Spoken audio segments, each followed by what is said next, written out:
स्वागत है दोस्तों आप सभी का चार्ट्स वाइज यूट्यूब चैनल में। मेरा नाम है अनमोल मित्तल। प्रेजेंट कर रहा हूं दोस्तों नया चार्ट आपके सामने। कंपनी का नाम क्या है वीडियो के बीच में बताऊंगा। और ये नया चार्ट इंट्रोड्यूस कराने से पहले, इसकी टेक्निकल एनालिसिस करने से पहले एक डिस्क्लेमर ये है कि ये वीडियो कोई भी स्टॉक एडवाइस के लिए नहीं बनाई जाती। आपको सिर्फ टेक्निकल एनालिसिस सिखाने के लिए ये वीडियो बनाई जाती है, तो सिर्फ उसको उसी तक ही रखें। कोई भी stock advice, buying and selling की कोई रिकमेंडेशन इस वीडियो में हम नहीं दे रहे हैं। चलिए बात कर लेते हैं चार्ट की। चार्ट देखिए, बड़ा ब्यूटीफुल सा चार्ट है। वन डे का टाइम फ्रेम लगा हुआ है, लेकिन कई बार जो वन डे का टाइम फ्रेम है, छोटे टाइम फ्रेम ना बहुत ज़्यादा क्लैरिटी नहीं दे पाते कि स्टॉक क्या कर रहा है। तो मैं हमेशा कहता हूँ कि ये छोटे टाइम फ्रेम को छोड़ करके बड़े टाइम फ्रेम को देखो, क्लैरिटी बहुत अच्छी मिलेगी स्टॉक ऑल ओवर क्या कर रहा है। तो मुझे बताइए स्टॉक ऑल ओवर क्या कर रहा है। आप देख के तो कह देंगे जी बुलिश तो लग रहा है, लेकिन मुझे बताओ जी टारगेट कहाँ जा सकता है, स्टॉप लॉस कहाँ जा सकता है। तो इसका अंदाजा लगाना थोड़ा सा मुश्किल हो जाता है, क्योंकि फ्लक्चुएशंस एंड नॉइजेस बहुत होती है। तो हम एक काम करते हैं, इसको डायरेक्ट शिफ्ट करते हैं मंथली पर। अब मंथली पे लगाएंगे, अब आपको दिखेगा बड़ा बड़ा टाइम फ्रेम और उससे आपको एक क्लैरिटी मिलेगी। अब ये देखिए, अब शायद आपको पिक्चर बहुत क्लियर है, फ्लक्चुएशंस निकल गई है, बहुत क्लियरली समझ पा रहे हो कि स्टॉक क्या कर रहा है। अब जरा मैं थोड़ा सा अपनी लैंग्वेज में समझा देता हूँ स्टॉक क्या कर रहा है। ये है दोस्तों टेक महिंद्रा का चार्ट। एक आईटी स्टॉक में आपके सामने लेकर के आया हूँ। वापिस आईटी स्टॉक काफ़ी रडार में आ रहे हैं, क्योंकि मैंने विप्रो भी लेकर के आया था आपके सामने। और देखा जाए टीसीएस का भी अच्छा कुछ बन रहा है, ब्रेकआउट बन रहा है। लेकिन अब हम बात कर रहे हैं, फिलहाल तो बात कर रहे हैं हम टेक महिंद्रा की। ये क्या कह रहा है, देखिए इस स्टॉक की अगर हम बात करें ना, कोरोना के टाइम पे स्टॉक ट्रेड करता था 500 रुपये का, 500 रुपीज़ का। जब कोरोना का डाउन आया था, उसके बाद जब मार्केट बुलिश होना स्टार्ट हुई थी, तब वो 500 रुपये का था। उसके बाद देखिए स्टॉक 500 रुपये से पहुंच गया 1800 पर। बहुत एक्सट्रीम, मतलब लगभग ये 3 गुना ऊपर चला गया स्टॉक। ठीक है, जब भी मार्केट के अंदर कोई बड़ी रैली आती है तो स्टॉक कभी भी कॉन्टिन्यूसली ऊपर नहीं जाता है। इस चार्ट में देखेंगे बिल्कुल कॉन्टिन्यूसली 1800 पे चला गया, 3 गुना से ज़्यादा हो गया। तो कभी भी स्टॉक इस तरीके से नहीं जाता है, थोड़ा सा उसको बीच में एक हेल्थी करेक्शन की रिक्वायरमेंट होती है। तो फिलहाल अगर हम इस स्टॉक में देखें, करेक्शन आई, ये गिर गया, गिरा लगभग 1000 रुपये के आसपास। और जब ये 1000 रुपये के आसपास गिर गया, तो आप इसमें मजे की बात देखेंगे, 1-1.5 साल से स्टॉक कंसोलिडेट कर रहा है 1000 से लेके 1200 रुपये के बीच में। ये 1000 रुपये तक आता है, फिर 1200 के आसपास जाता है, फिर 1000 रुपये तक आता है, 1200 के आसपास जाता है। पिछले 1-1.5 साल में इस स्टॉक ने यही करा है। लेकिन फाइनली स्टॉक जो इस अपनी टेरिटरी को ब्रेक करता हुआ दिखाई दे रहा है। जब अगर हम देखें तो ये देखिए, एक मार्केट के अंदर एक अप आया, फिर एक डाउन आया, फिर वापस एक अप आया, और यहाँ पर ये जो ब्रेकआउट दे रहा है ना, इसको कहते हैं एबीसी पैटर्न।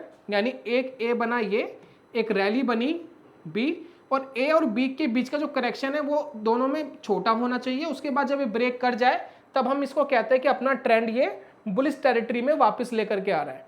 तो ये दोस्तों इंपॉर्टेंट होता है एबीसी पैटर्न में, ये बनता है हमारा सी।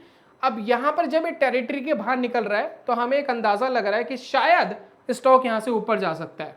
अब हमें ज़रूरत है कि कहाँ तक जा सकता है, ये कैसे जज करें। तरीके बहुत सारे जज करने के। तो पहला जो हर्डल है, वो हम पहला हर्डल जज करते हैं कहाँ पर आ रहा है। अगर आप देखेंगे मार्केट के अंदर एक डाउन आया था, फिर एक अप आया था, फिर वापस डाउन आया था। तो इस स्विंग के अंदर जो इसका हाई है वो आपको यहाँ पर देखना है। ये लगभग आ रहा है 1500 से लेकर 1600 के आसपास। 1500-1600 के बीच में एक हर्डल आ रहा है। तो हम ये कह सकते हैं 1500 से 1600 के बीच में तो नहीं, लेकिन हम ये कह सकते हैं कि शायद स्टॉक 1500 टेस्ट करने के लिए आएगा। यहाँ पर शायद इसको थोड़ा सा हो सकता है कि रुके, हो सकता है 1600 को टेस्ट करे, लेकिन सेफ एंड हमें ऐसा लग रहा है कि 1500 को टेस्ट करने के लिए आएगा। फिलहाल स्टॉक चल रहा है 1305 रुपये का, टेक महिंद्रा का। अगर हमें स्टॉप लॉस निकालना हो तो कैसे निकालें। अब देखते हैं कि रिसेंटली स्विंग लो क्या आ रहा है। अगर हम स्विंग लो देखें मंथली चार्ट पे, तो यहाँ कहीं आ रहा है, ये तो बहुत बड़ा स्टॉप लॉस बन जाएगा। तो ये क्या नेसेसरी है? नहीं, नेसेसरी नहीं है। तो इसको हम छोटा कैसे कर सकते हैं। अब आ जाओ छोटे टाइम फ्रेम पे। जब स्टॉप लॉस छोटा लगाना हो तो छोटे टाइम फ्रेम पर आ जाओ, आपको पता लग जाएगा कैसे लगाना है। तो आते एक सेकेंड, ये देखिए अब आ गए हम डे वाले टाइम फ्रेम पे। अब हमें स्टॉप लॉस की ज़रूरत है, तो अलग अलग टाइम फ्रेम की अलग अलग इंपॉर्टेंस है। तो अगर आप यहाँ स्विंग लो देखोगे, एक स्विंग लो आ रहा है यहाँ पर, एक आ रहा है यहाँ पर। तो हम ये रिसेंटली वाला छोड़ करके पीछे वाला कंसीडर कर लेते हैं और इसको राउंड फिगर में लगा लेते हैं। तो अब हमें लेवल आ रहा है यहाँ पर लगभग 1200 1250 का। तो 1250 का लेवल आ रहा है एसएल का, स्टॉक ट्रेड कर रहा है 1305 रुपये पे।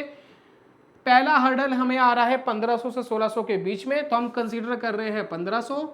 ठीक है, अब बात कर लेते हैं कि खोने के लिए क्या है, यानी हमारा एसएल क्या है। खोने के लिए हमारे पास सिर्फ 55 रुपये। क्यों? 1250 का एसएल 1305 का चल रहा है, तो खोने के लिए 55 रुपये है। पाने के लिए हमारे पास क्या है, तो हमारे पास जो टारगेट आ रहा है वो क्या है, तो टारगेट हमारे पास आ रहा है 195 का। 1305 का स्टॉक चल रहा है, तो 195 रुपीज़ हमें ऐसा लग रहा है स्टॉक ऊपर जा सकता है। तो risk and reward ratio approx 1:4 है, यानी एक के मुकाबले 4 गुना प्रॉफिट मिल सकता है। इस तरीके से जब कोई स्टॉक लेवल्स देता है तो ये ट्रेड के लिए अच्छे होते हैं, क्योंकि इसमें रिस्क एंड रिवॉर्ड रेशो अच्छा होता है। लेकिन ये जो स्टॉक है, ये मैं फिर कह रहा हूँ, स्टॉक एडवाइस नहीं है बिल्कुल भी। सिर्फ लाइव टेक्निकल एनालिसिस सीखना, चार्ट के ऊपर लाइव जो पैटर्न्स बन रहे हैं, ब्रेकआउट्स बन रहे हैं, जो भी टेक्निकल बन रहा है वो आपके सामने प्रेजेंट करना, उसके बाद सिखाना किस तरीके से target, stop loss and levels निकाले जाते हैं। तो ये आपको समझ में आ गया कि इस तरीके से ये काम होता है। अब आपको क्या करना है, डेमो ट्रेड कर सकते हो, वर्चुअल ट्रेड कर सकते हो, पेपर ट्रेड कर सकते हो, और ऑब्जर्व करिए क्या स्टॉक ये मूवमेंट देता है या नहीं देता। अगर ये टारगेट पे जाता है तो बहुत अंदर से खुशी आपको महसूस होगी कि हमने एक टेक्निकल एनालिसिस सीखी थी, देखी थी, और उसके बिहाफ पे स्टॉक ने वर्क करा। और स्टॉप लॉस लग जाए तो ज़्यादा दुखी मत होइए। मार्केट का जो पैसा बनाने का प्रोसेस है ना, वो प्रिडिक्शन नहीं है। टेक्निकल एनालिसिस भी प्रिडिक्शन नहीं करता, सिर्फ मार्केट को फॉलो करता है, कोई प्रिडिक्शन नहीं करता। आप ये देखिए, आपके पास खोने के लिए क्या था, 55 रुपये। अगर आप सही होते तो 195 मिलते। अगर इस तरीके के आपने 2 या 3 ट्रेड लिए, मान लेते 2 आप गलत हुए, एक ट्रेड भी आपका चल गया, ऑल ओवर आप पैसा बना गए। यही सोच समझ के दोस्तों मार्केट के अंदर ट्रेड किया जाता है और पैसा बनाया जाता है। तो ये था दोस्तों आज के चार्ट्स वाइज में। जल्दी मिलूंगा नेक्स्ट वीडियो में, तब तक के लिए goodbye, God bless you, bye bye दोस्तों।